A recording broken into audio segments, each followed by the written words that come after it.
उठा दो पर्दा, इसमें नहीं है मुर्दा। ये शब्द सुनने में तो महज आम शब्दों की तरह लगते हैं, पर ये अमृत से भरे वो शब्द हैं जिन्होंने भगत समाज अर्थात परमेश्वर की प्यारी आत्माओं को बहुत प्रभावित किया है।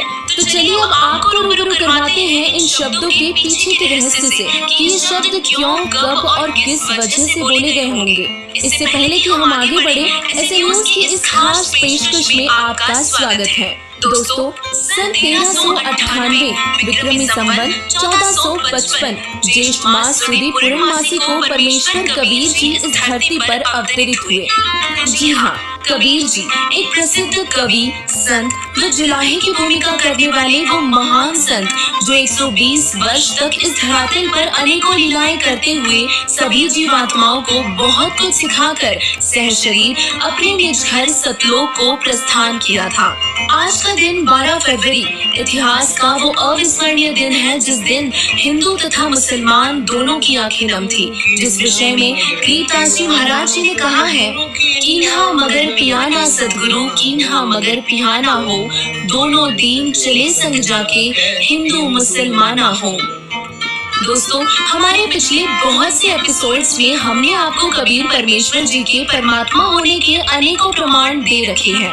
कबीर परमेश्वर जी वो महापुरुष हैं जिन्होंने धरती पर अवतरण की एक विशेष लीला के साथ शुरुआत की थी। तो चलिए अब आपको उस पूर्ण परमेश्वर जी के इस पृथ्वी से सहशरीर सतलोक जाने वाले उन आखिरी पलों की एक झलक बताते हैं।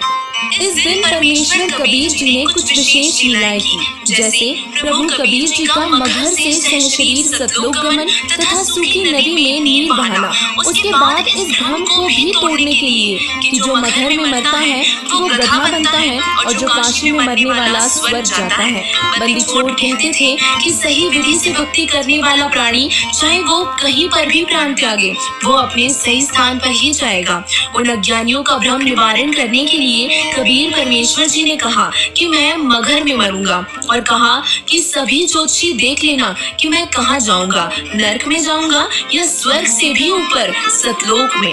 कबीर साहिब जी ने काशी से मगहर के लिए प्रस्थान किया। वीर सिंह बघेला और बिजली खां पठान ये दोनों ही सदगुरु के शिष्य थे। वीर सिंह ने अपनी सेना साथ ले ली कि कबीर साहिब जी वहाँ पर अपना शरीर छोड़ेंगे और इस शरीर को लेकर हम काशी में हिंदू रीति रिवाज से अंतिम संस्कार करेंगे। यदि मुसलमान नहीं माने तो लड़ाई करके शव को लाएंगे और सेना भी साथ ले ली। और उधर से बिजली खां